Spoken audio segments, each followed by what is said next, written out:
Chuck Kaplinsky here. And Pamela Powell. We're here with Real Talk, and we're here to go over some of the Oscar nominations that were announced on Tuesday morning, look at the big categories, and maybe mention a couple of snubs, because there were more than a few. Absolutely, there were. Let's start off with Best Picture. Okay. Let's go through let's run down what the films were. Okay. And you were very good at remembering all 8 of them. Are you Not gonna 10 of them, but 8 of them. You're going to test me now? I will test you. Okay, here we go. 8 nominated films here instead of 10. Black Panther, Black Klansman, The Favorite, Green Book, Vice, here's Star is Born. Let's see, I've got 2 to go, right? Tomatoes. Tomatoes. Roma. There you go. There we go, thank you very Last much. one. And King Butter. The Queen, Bohemian Rhapsody. Bohemian Rhapsody, oh yeah. And you know what, there's a reason why I forget that film. I know you and I have disagreed as we've talked about 2018. I know you think it was a good year, I think it was a weak year, and Bohemian Rhapsody does not belong as a Best Picture nominee. And we disagree on the fact that strength of films is here, but we do agree on the fact that Bohemian Rhapsody should not be in this category. And I'm wondering why it's there. I guess maybe, I don't think that Academy voters are influenced by the Golden Globes, but that's the only thing I can think of, because it, you know, had such an unexpectedly good night there, and I don't know if somehow or another it rode that momentum. Yeah, I'm kind of clueless on that one myself. Although Rami Malek does have an amazing performance in transforming himself into Freddie Mercury, but he's got that Best Actor nomination, and I'm not sure that that transposes itself into that Best Picture nomination. So I'm a little clueless on that one as well. I have a feeling maybe it's a nostalgia vote. Maybe. I mean, I bet if you look at the median age of Academy members, this is right in their wheelhouse as well. Yeah. They were growing up in fond memories. I have a feeling it's a nostalgia thing more than anything else. It could very well be, very well. What else stood out in that category for you as far as deserving or things that should have been there? Well, I think Black Panther, this is the first time that a superhero movie has been nominated for a Best Picture. So that stands out in my mind, although, again, here's another one that I don't think should be in the Best Picture category. I agree completely. As a superhero movie, I actually enjoyed it. I was quite surprised. It brought together socially relevant themes, which was great to see. Costuming was amazing. It deserves every one of the technical ones that it got nomination-wise. I agree. But as far as Best Picture, no. No, I agree. Tell me about what snub in this category.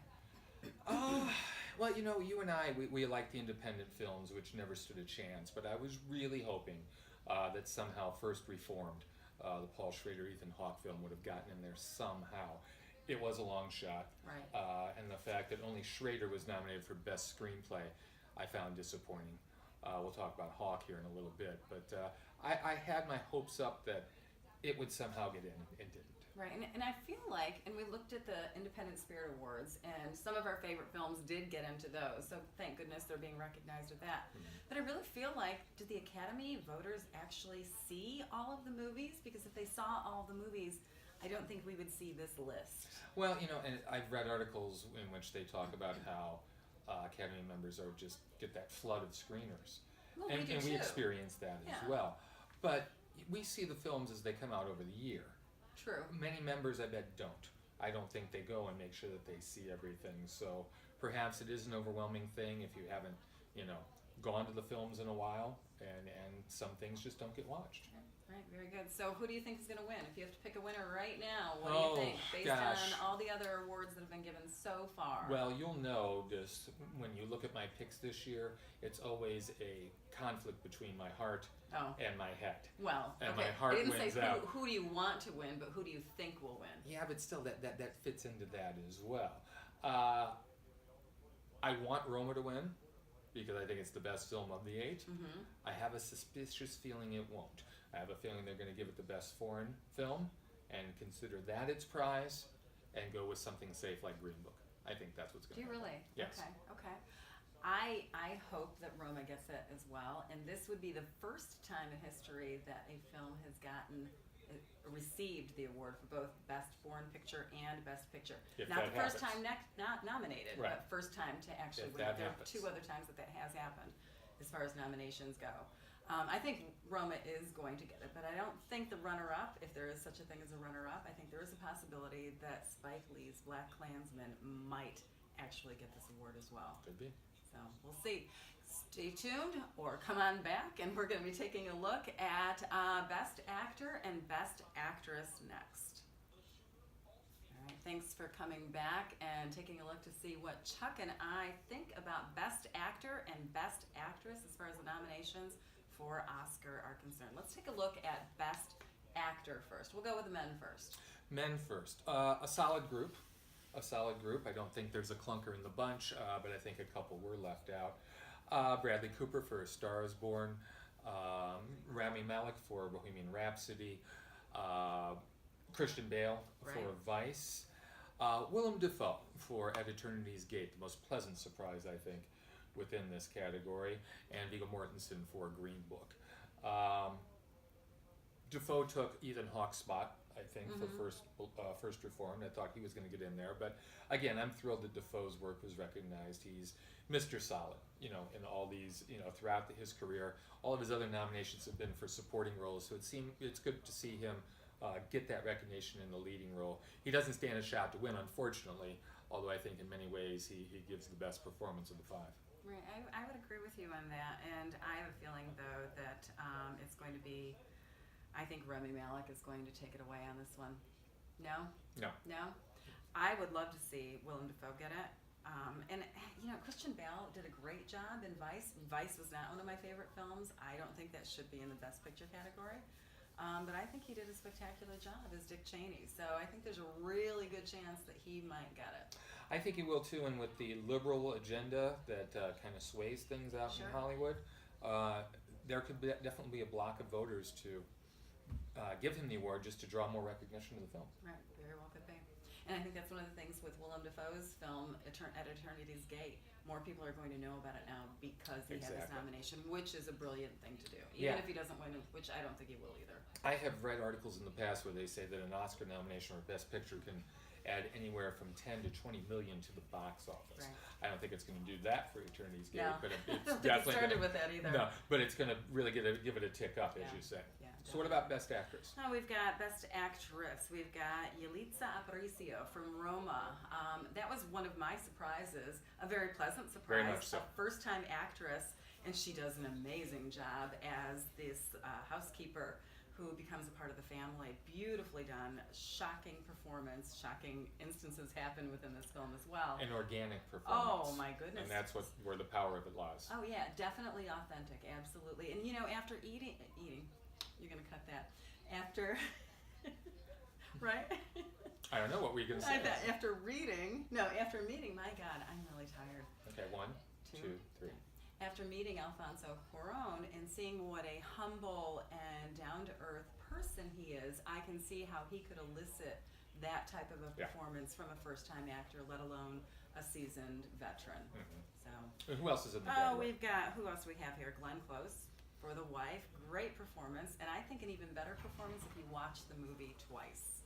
Okay. And look back to see. And you know the twist. Yes, you know the twist. You know exactly how things are going to turn out and why, and so you can see each and every scene and why she reacts the way that she does. Such subtleties and beautifully done. I think she could win it. We also have Olivia Colman from The Favorite. Great performance. And we have Lady Gaga, obviously, from A Star Is Born, and Melissa McCarthy from Can You Ever Forgive Me.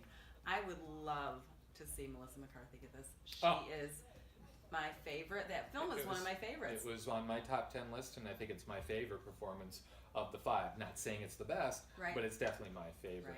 This is going to come down to Lady Gaga and Glenn Close.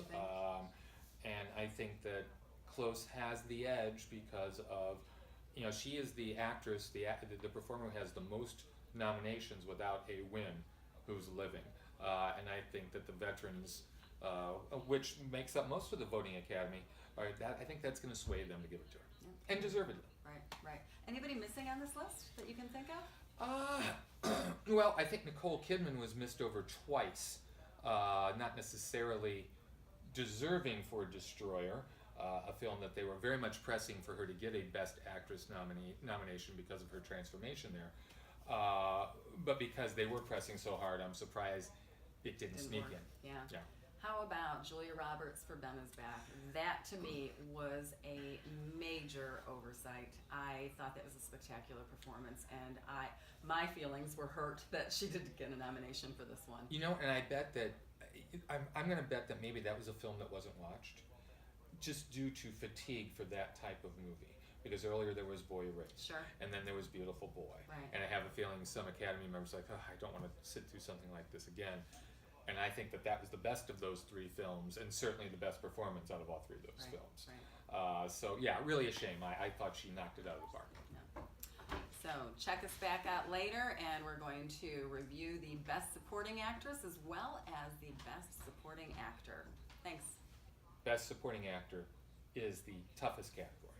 If you go back and you look in historically, the performances that are nominated there, they're all strong, they're all dynamic, and you have a hard time picking as to which one should be the winner. They're all winners in many regards, and I think very much so it's the same this year. That's interesting. You know, I think about a supporting actor or actress's role. The lead actor can't do as good of a job, and the entire film doesn't work unless you have that support from the entire cast, let alone the lead supporting actor or actress. Exactly. Yeah. So who do we have this year?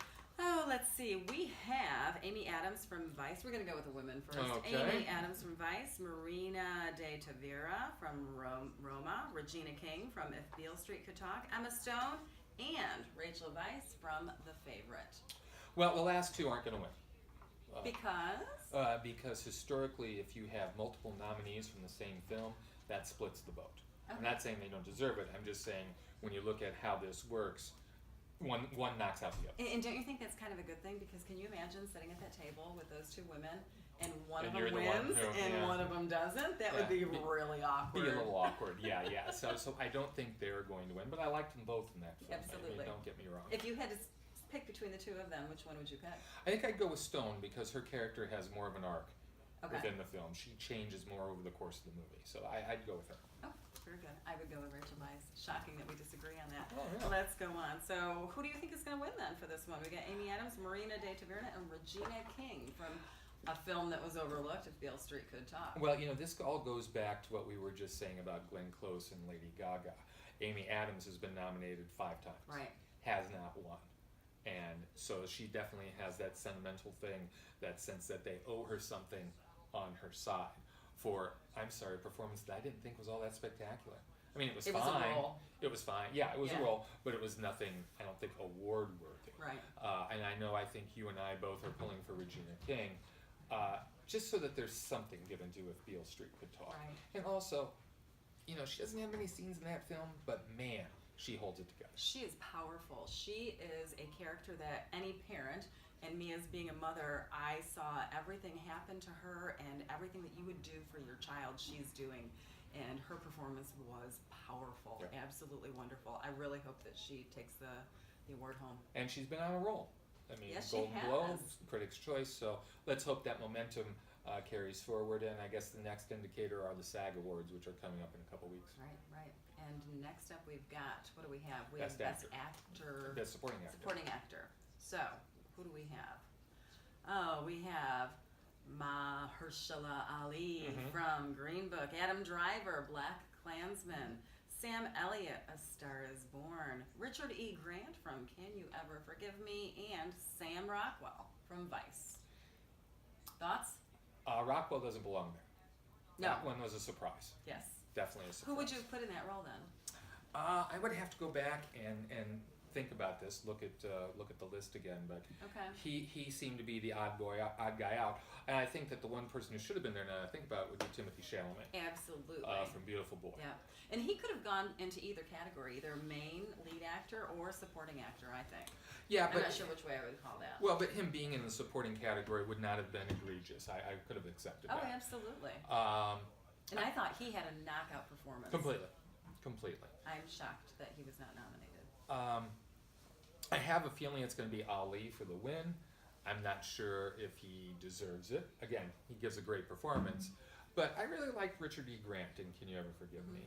A dynamic performance, a charismatic performance. He makes this low life, you can't take your eyes off him. Yeah. I mean, he just arrests your attention every time he's on screen, and I can't imagine McCarthy doing the good job she did without him.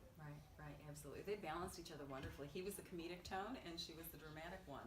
And it was not what you expect from these two characters, and they did a wonderful job. I think with Ali, with Green Book, one of the things that I am so impressed with him is that he learned to play all those Right. pieces Oh yeah, on the piano. completely. That was really impressive, and he does give a very heartfelt. And he has a nice character arc as well, as much as Viggo Yeah. Mortensen's character does. And I think I would love to see Richard E. Grant. I don't think he's going to get No, I it. agree. I think Ali is going to get And I'm it. not knocking Ali's performance at all. Right. I'm just saying I Your prefer the preference. other. Yes, Yeah. yeah. But I think you're right. I think he's going to be the winner. Right. And there was that one scene in Black Klansman with Adam Driver that just blew my socks off. That was like, wow, that was a powerful epiphany of identity that he was able to express beautifully. I agree. So, but yeah, I think we're in agreement on this one. Yep. Wow.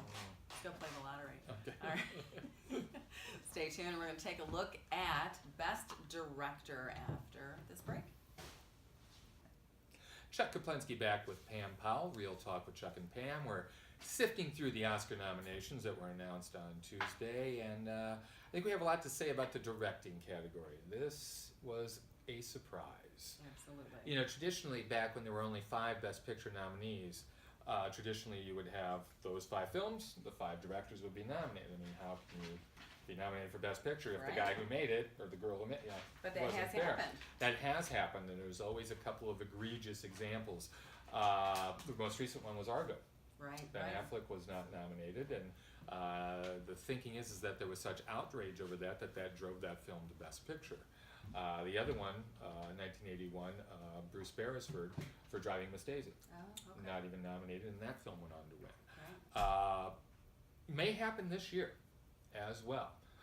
What are those 5 nominees as far as director concerned? We have Black Klansman, Spike Lee. This is the first time that he has been nominated for an Academy Award for directing. Right. His films have been acknowledged and And nominated. he was nominated for screenplay for Do the Right Thing. Right. He did not win though, No. but he was nominated. But I was just shocked when I realized that this is the first time that he has been nominated for directing And award. he already has an Oscar. They gave him an honorary one Right. last year, so it'd Right. be great. Paul Newman got an honorary one and won the next year Best Actor. We'll see if we can Oh. pull this off this year. He might. He just might. We also have Cold War. That was the shocking one. Yes. I didn't see that one coming at all. And the director for that is Powell, and I should be able to say that with my last name, Pawlikowski. And this is a Polish film, and it's a black and white film. It's an unusual love story back in the day of the Cold War, obviously, with the name of the film. I don't think it has a prayer. No, but You know? to think, and again, we've talked about this off the air, how directors nominate directors, writers nominate the screenplay Right. people. So this, obviously, his peers really saw something and wanted to give him that recognition. Right, and respect to Yes. say you did an amazing job creating it. It's kind of interesting. We've got 2 black and white films. We've got Roma and Cold War. Both up for Best Foreign Film. Right, and both for the best director. Exactly. And which brings us to Alfonso Cuarón for Roma. Mhm. And we also have Adam McKay for Vice. I think we can both knock that one off. Right. At least our list anyway. I don't know if the Academy will vote the same way as us. Probably not. And then we have The Favorite, and the director for that is Yorgos Lanthimos, who gave us, and we both loved, The Lobster. And I really liked Killing of a Sacred Deer as well. I know you didn't like it as much. I liked it, but it wasn't. Yeah, it was a bit too dark for Right. me, and for me to say that, that's really saying So, something. of these films, let's look at which one to you is the most unique, daring, cutting edge, and like just pushing the envelope on things. Which one would you say? Okay, that's I think that Roma, in many ways, is a cutting edge film simply because, in this age of digital filmmaking and razzle dazzle, he pulls us back to just the basics of filmmaking and shows us that you don't need any of that to make just this gorgeous, gorgeous film. And not only gorgeous pictorially, because he was also nominated for cinematography, but story-wise too. Right. I think doing that today is a daring move. Right. And one of the daring things that he did is there's no soundtrack in this. There's No. music. There's no composing. It is just the sounds of the city. And a friend of mine actually grew up in Mexico City in the 70s, and she just recently watched it, and she couldn't believe how that felt like home again. Sure. So what a spectacular job, and that was really bold to be able to do that. To me, he is the most cutting-edge director and pushing the envelope. And as he said in New York when we went to go to the screening, he thought, what have I done? Did I create just total garbage, or is this actually something good? Right. And obviously, by all the accolades and awards he's won so far, this is something pretty good. I think the unique thing, we might have another one of those years if Green Book, which is one of the favorites, wins Best Picture, Right. then you have the director who was not nominated. Right. And that very well could happen. We're just going to have to